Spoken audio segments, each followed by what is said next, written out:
pauwi na kami ng La Union. So line up namin, 5 kaming bumiyahe from La Union at Pangasinan. So yung 3 minute tops namin sa Ilocos Norte Arc.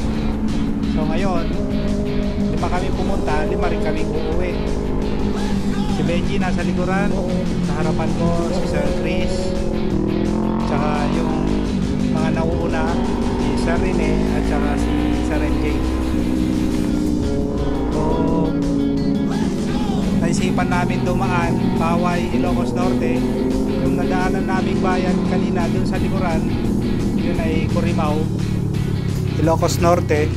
So naisipan namin mag alternate route. Daan kami dito sa gilid ng dagat. Sobrang init pa rin ng mga time na to, pero sanay naman tayo sa bakbakan. Mga 3 PM to, pero tirik na tirik pa rin yung araw. Grabe, mainit yan. Mainit yung mga time na yan. O diba, ganda ng view sa gilid. Yung dagat oh. Kaya si Sir Chris oh, ataw.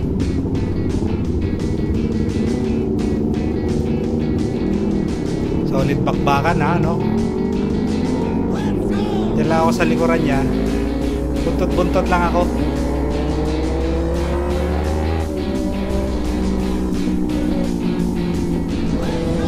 Sarap talaga mag-rides kasama ang tropa. Parang hindi mo nararamdaman yung pagod. Basta bakbak lang ng bakbak, kahit na napakainit.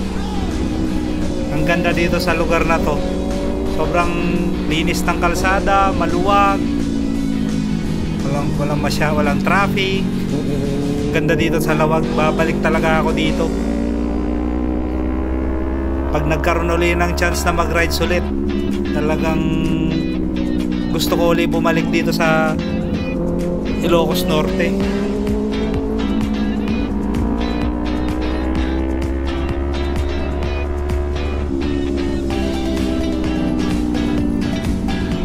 Nakapagpahinga naman kami ng konti kaninang lunch dun sa kaibigan ni Sir MJ. Siguro mga 1 hour. Halos buong araw na rin kaming bumabiyahe. Simula kami ng 1 AM from La Union, biyahe. Diretso na yan, akyat ng Apayao.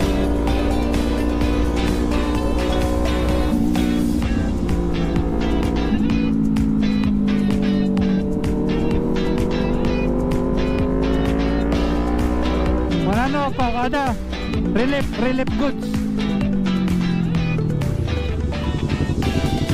Dead end. dito doon sakat ka dyan.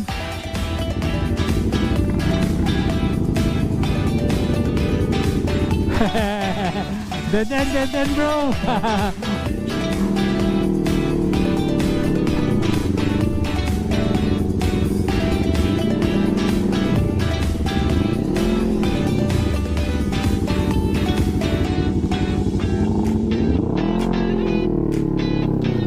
Dead end bro. Quality.